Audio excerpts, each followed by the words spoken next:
नमस्कार and welcome. मैं हूं जया सिन्हा और रंग तरंग के इस खास अंक में आप सभी का बहुत स्वागत है। रंग तरंग के माध्यम से एक कोशिश है हमारी आपको भारत की समृद्ध सांस्कृतिक विरासत से रूबरू कराने की, आपकी मुलाकात उन कला साधकों से कराने की जो हमारी विलुप्त होती कलाओं को एक नया जीवन दान दे रहे हैं। अपनी प्रतिभा से और अपने समर्पण से ना सिर्फ आपका मनोरंजन कर रहे हैं बल्कि आपको कला से जोड़ रहे हैं। तो आज के कार्यक्रम में बहुत कुछ है खास, देर कैसी करते हैं शुरुआत।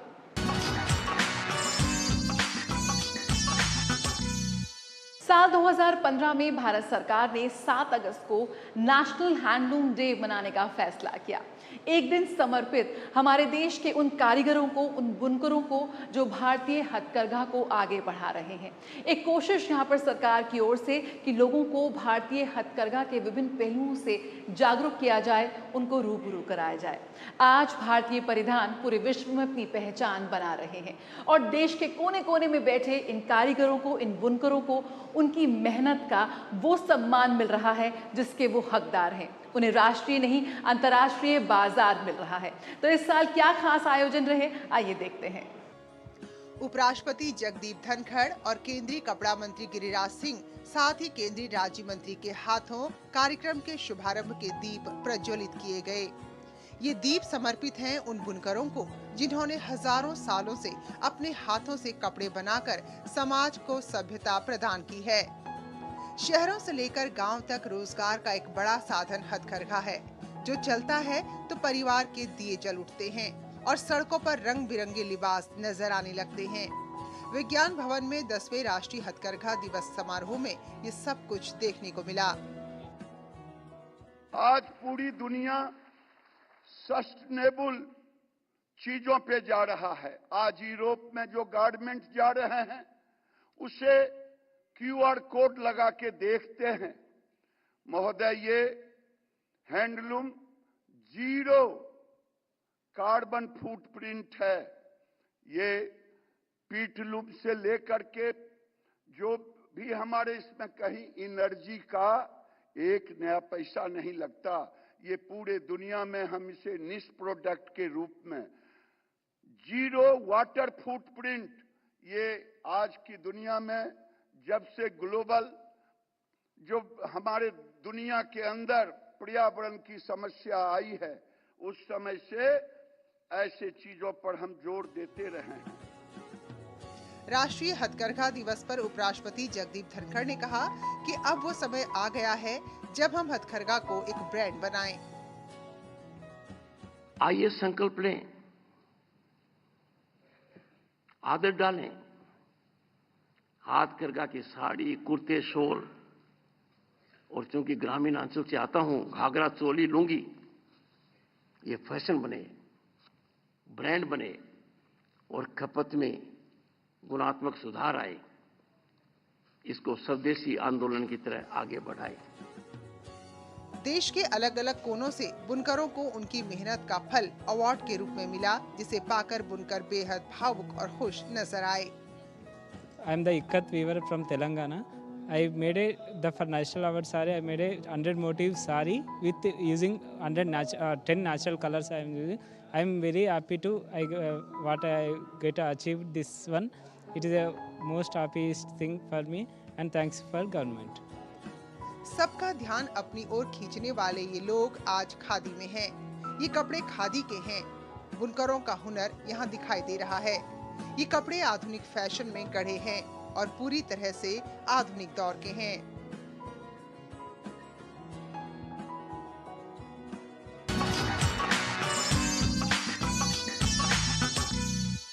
आकाशवाणी, AIR, दूरदर्शन, ये वो नाम है जो हर भारतीय के दिल में बसते हैं।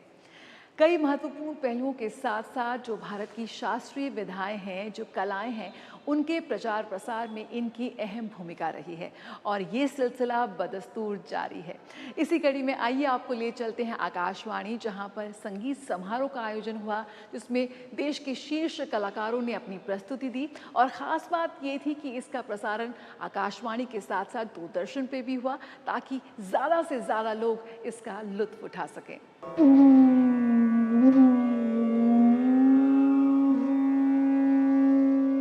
नई दिल्ली के आकाशवाणी परिसर में आकाशवाणी संगीत समारोह का आयोजन हुआ। 2 दिन के इस समारोह का आयोजन आकाशवाणी के रंग भवन में किया गया। कंसर्ट के मौके पर दर्शकों से लबालब भरे सभागार में पंडित राजेंद्र प्रसन्ना और पंडित जयतीर्थ मेवुंडी की मनमोहक प्रस्तुतियों ने सबका दिल जीत लिया।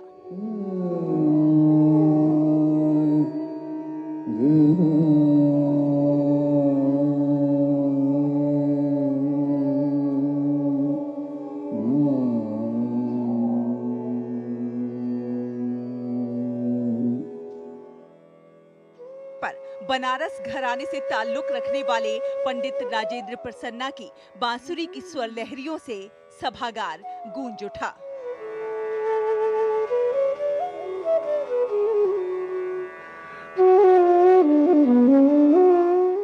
लोक सेवा प्रसारक के आदर्शों पर संस्थापित आकाशवाणी देश के सांस्कृतिक विरासत के संरक्षण और विविध संस्कृति को सशक्त बनाने में महत्वपूर्ण भूमिका निभाता रहा है। 2 दिवसीय इस कंसर्ट में पंडित विश्व मोहन भट्ट सहित देश के जाने माने संगीतज्ञों ने अपनी प्रस्तुतियों से दर्शकों का मन मोह लिया।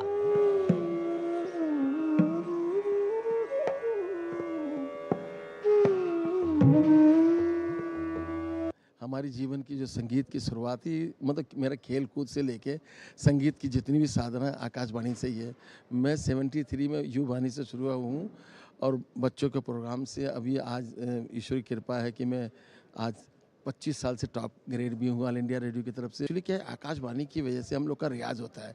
नए नए राग आइटम समय के सब सुबह का राग बजाना है तो आकाशवाणी हमें कहती है ये राग बजाइए, तो उसका रियाज तो ये हमारे लिए आकाशवाणी के लिए मतलब कि बहुत जितना भी हम उनके लिए करें बहुत कम है और बहुत आशीर्वाद है दूरदर्शन आकाशवाणी का। कार्यक्रम में केवल उत्तर भारतीय शास्त्रीय संगीत नहीं, हमारा जो दक्षिण भारतीय शास्त्रीय संगीत है, कर्नाटक संगीत जिसे कहते हैं, उसकी भी बराबर की भागीदारी रही।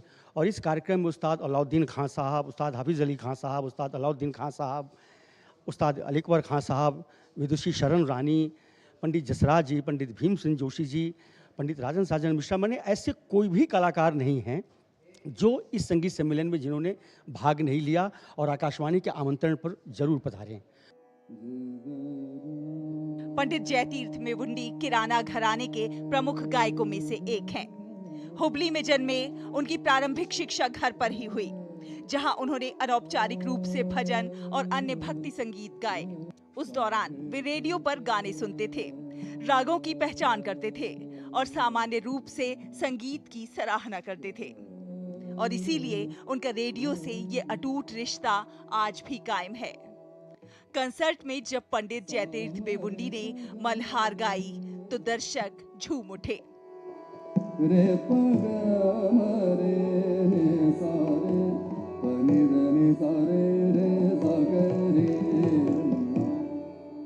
इस मौके पर कई गणमान्य हस्तियों की उपस्थिति ने इस कार्यक्रम को और खास बना दिया।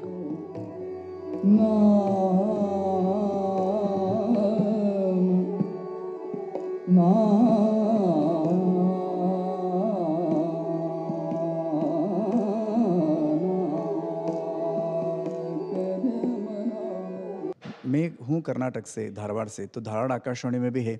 तो हम बचपन में आकाशवाणी से ही बड़े हुए, सुन सुन के, चाहे वो क्लासिकल हो, कौन सा भी गीत हो, कृषि के भी हो, कौन सा भी जो प्रोग्राम है, तो आकाशवाणी का बहुत बहुत बड़ा योगदान रहा है। आकाशवाणी और उसके बाद दूरदर्शन भी, तो ये दोनों जो पुराने माध्यम हैं, तो लोग बहुत जुड़े हैं, अभी भी जुड़े हैं। ऐसा नहीं है कि अभी भी जितने भी मुझे पता है गांव-गांव में अभी भी आकाशवाणी भी चलते हैं, सुनने वाले चाहने वाले लोग अभी भी है, आगे भी रहेंगे। लोक सेवा प्रसारक के आदर्शों को निभाता आकाशवाणी देश के सांस्कृतिक विरासत के संरक्षण में महत्वपूर्ण भूमिका निभा रहा है। ये विविध संस्कृतियों को सशक्त बनाने में भी मददगार साबित हो रहा है। ये कंसर्ट सही मायनों में दर्शकों के दिलों को छू गया। रंग तरंग के लिए दिल्ली से शहला निगार की रिपोर्ट, डीडी न्यूज।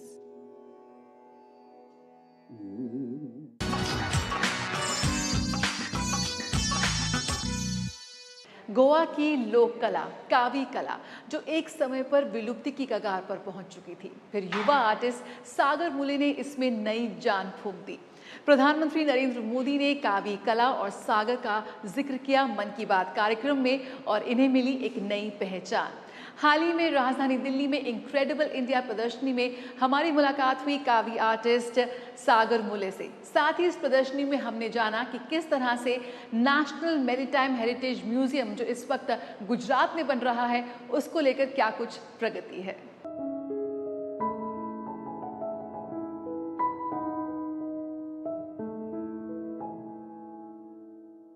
मिलिए सागर नायक मूले से। ये कारीगर हैं, गोवा से हैं और आपकी पहचान शायद इनसे पहले भी हुई होगी क्योंकि इन्हें प्रधानमंत्री नरेंद्र मोदी ने अपने मन की बात कार्यक्रम में फीचर किया था और मन की बात कार्यक्रम में इनका जिक्र हुआ था। कावी आर्ट जो है वो काफ़ी लोकप्रिय हो रही है इस वक्त और कावी आर्ट किस तरह से की जाती है आप उसकी एक झलक देख सकते हैं।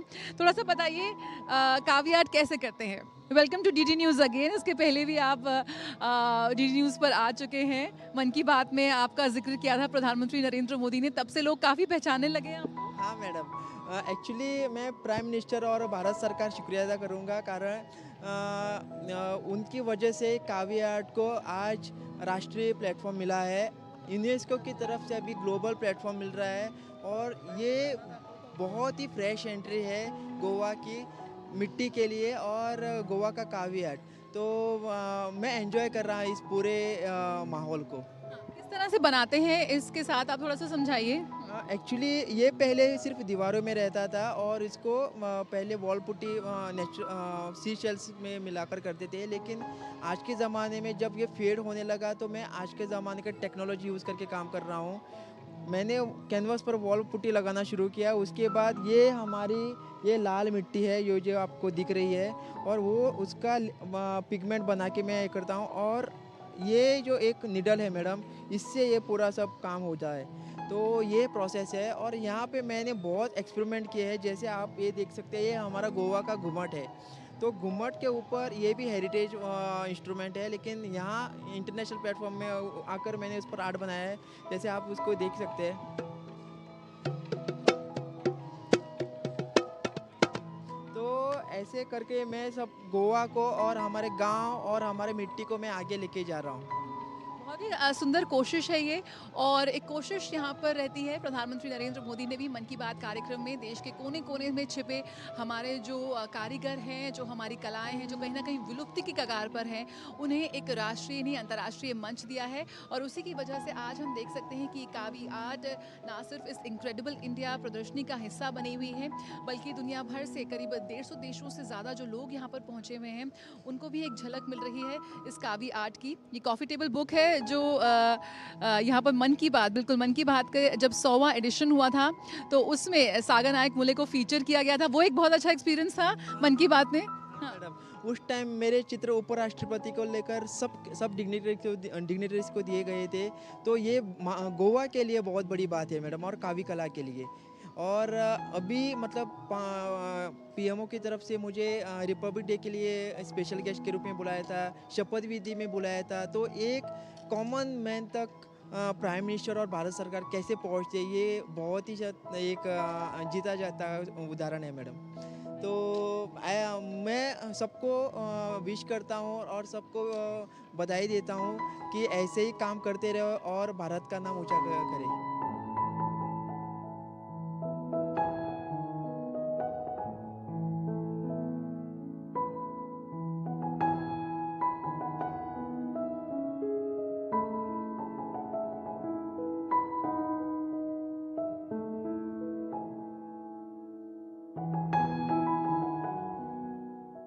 भारत की संस्कृति और विरासत को संरक्षित करने के कई प्रयास किए जा रहे हैं। जो हमारी भावी योजनाएं हैं उनको भी यहाँ प्रदर्शित किया गया है। आप यहाँ देख सकते हैं राष्ट्रीय समुद्रवती विरासत परिसर यानी कि नेशनल मैरीटाइम हेरिटेज कॉम्प्लेक्स का जो एक मॉडल है वो यहाँ प्रदर्शित किया गया है। हमारे साथ अमित जी हैं। अमित जी, थोड़ा बताइए किस तरह से इस प्रोजेक्ट को लेकर हम आगे बढ़ रहे हैं और क्या उद्देश्य है इस प्रोजेक्ट का? ये प्रोजेक्ट जो है वो अहमदाबाद से 75 किलोमीटर दूर लोथल नाम की एक जगह है जो मनुष्य द्वारा बनाया गया है। 4,500 साल पहले बंदरगाह था, उसके बैकड्रॉप ऑफ सिग्निफिकेंस में रख के बनाया जा रहा है। ये विश्व का सबसे बड़ा मैरीटाइम हेरिटेज कॉम्प्लेक्स बन रहा है, जिसको विश्व की समुद्री धरोहर यानी कि 4,500 साल पहले से जो मैरीटाइम हिस्ट्री हमारी रही है उसको दिखाया जाएगा। ये भारत का इतना बड़ा विशाल समुद्री धरोहर बनेगा जहाँ पे इंटरनेशनल टूरिस्ट डेस्टिनेशन के हिसाब से बनाया जाएगा। यहाँ पे एजुटेनमेंट और एंटरटेनमेंट की दोनों चीज़ों को ध्यान में रखा गया है। यहाँ पे होटल्स बन रही है, गैलरीज बन रही है, विश्व का सबसे बड़ा लाइट हाउस म्यूजियम बन रहा है, थीम पार्क्स बन रहे हैं, कोस्टल स्टेट पवेलियंस बन रहे हैं। और आज से 4,500 साल पहले जैसे हड़प्पन संस्कृति के लोग रहते थे वैसा का वैसा यहाँ पे दिखाया जाएगा कि वो कैसे रहते थे, कैसे वेशभूषा पहनते थे। उन समय में रुपए पैसे नहीं चलते थे, तो उस समय जिस प्रकार का बार्टर चलता था उस प्रकार के बार्टर को दिखाया जाएगा। ये सब कुछ जो है ये लगभग 2028 में रेडी हो जाएगा। ये ministry of port shipping and waterways की तरफ से किया जा रहा है। गवर्नमेंट ऑफ इंडिया का एक बहुत ही ब्लू आइट प्रोजेक्ट रहा है और ये अहमदाबाद से 75 किलोमीटर दूर है।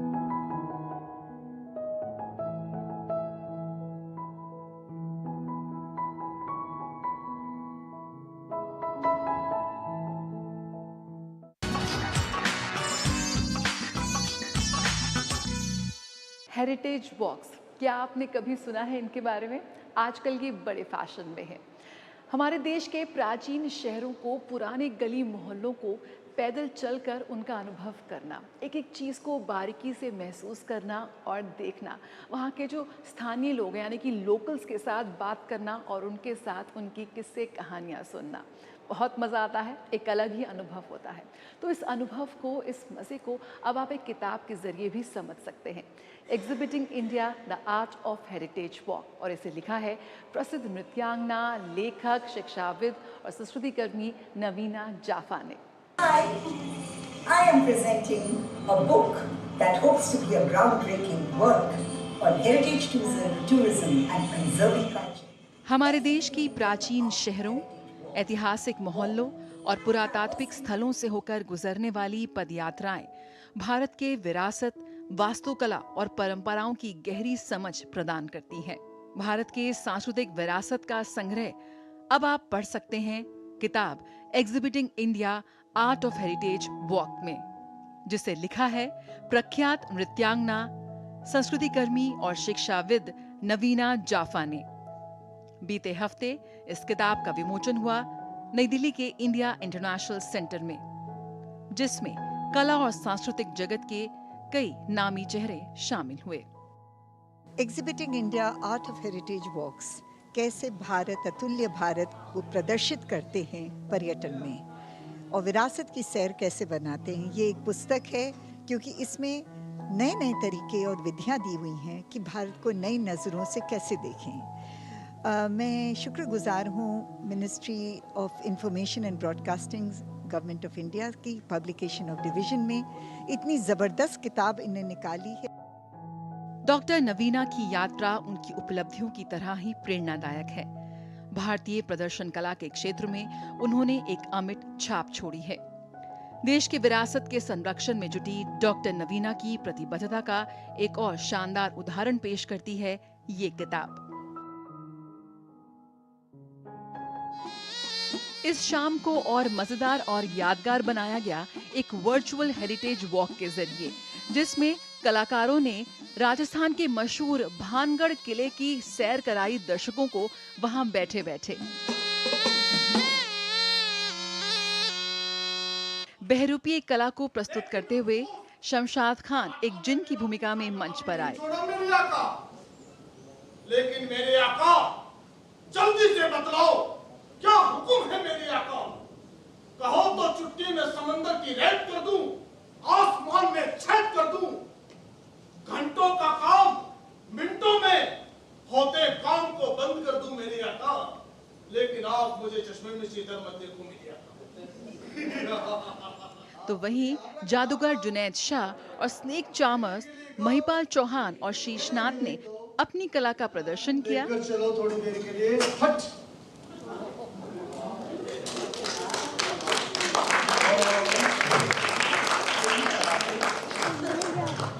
इनका नाम जो है ये भी भानगढ़ होके आए हैं। इनका नाम है शक्ति कपूर।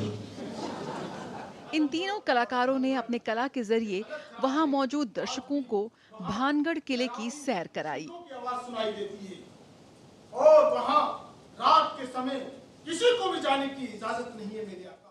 रंग तरंग, डीडी न्यूज। भूतों से बहुत डर लगता है मेरे आका। अब शाम का वक्त हो गया है और मुझे भी अब जाने की इजाजत है और आपसे तो मुझे बहुत ही ज्यादा लग रहा है मेरे आका।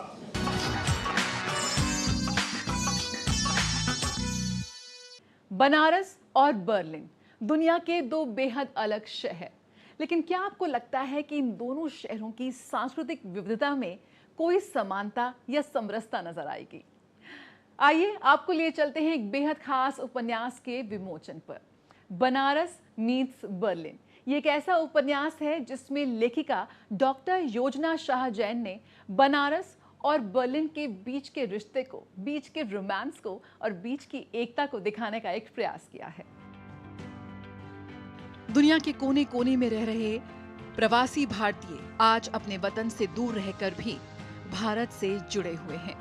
इन्हीं में से एक हैं जर्मनी में रहने वाली प्रवासी भारतीय डॉक्टर योजना शाह जैन। भारत जर्मनी के संबंधों में अपनी लेखनी के जरिए मिठास घोलने का काम कर रही हैं। योजना शाह जैन ने हाल ही में बनारस मीट्स बर्लिन नामक एक उपन्यास लिखा है। इस उपन्यास का विमोचन नई दिल्ली स्थित कॉन्स्टिट्यूशन क्लब ऑफ इंडिया में किया गया। इस मौके पर भारत के पूर्व विदेश सचिव डॉक्टर अमरेंद्र खटुआ समेत कई गणमान्य लोगों ने शिरकत की।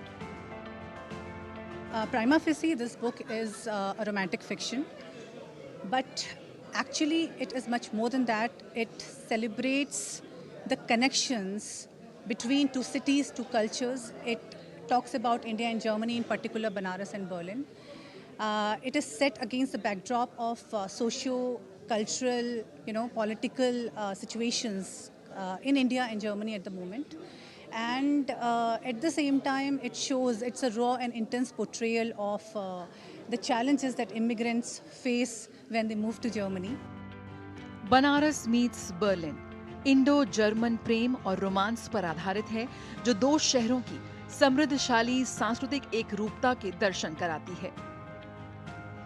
ये कहानी बनारस के और बर्लिन के दो व्यक्तियों की प्रेम कहानी ही नहीं, बल्कि दो देशों, दो शहरों की सांस्कृतिक विविधता में एकता, अंतर महाद्वीपीय प्रेम, सद्भाव, व्यक्तिगत विकास और धैर्य के विषयों को गहराई से दर्शाती है। Indo-German relationship.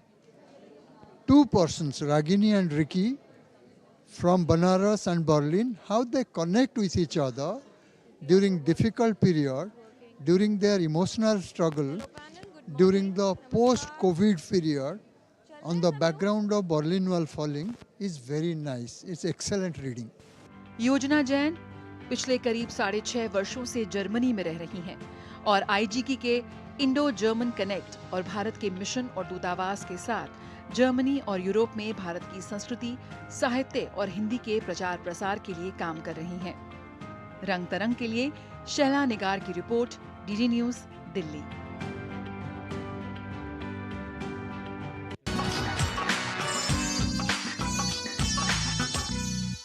यहाँ पर जिक्र करना चाहेंगे एक ऐसे कलाकार का जिसने भारतीय शास्त्रीय नृत्य को विश्व के कोने कोने तक पहुँचाया। प्रख्यात नृत्यांगना यामिनी कृष्णमूर्ति, जो अब हमारे बीच नहीं है, लेकिन भारतीय शास्त्रीय नृत्य कला के प्रति उनकी उत्कृष्टता और समर्पण ने पीढ़ियों को प्रेरित किया है। राष्ट्रपति द्रौपदी मुर्मू, प्रधानमंत्री नरेंद्र मोदी समेत कई गणमान्य लोगों ने उनके जाने पर गहरा शोक व्यक्त किया है। पद्म विभूषण से सम्मानित यामिनी कृष्णमूर्ति को पूरे दूरदर्शन परिवार की ओर से भावभीनी श्रद्धांजलि। रंग तरंग में आज फिलहाल इतना ही, लेकिन चलते चलते आपको छोड़ जाते हैं इस प्रख्यात नृत्यांगना की भावपूर्ण प्रस्तुति की एक छोटी सी झलक के साथ। नमस्कार।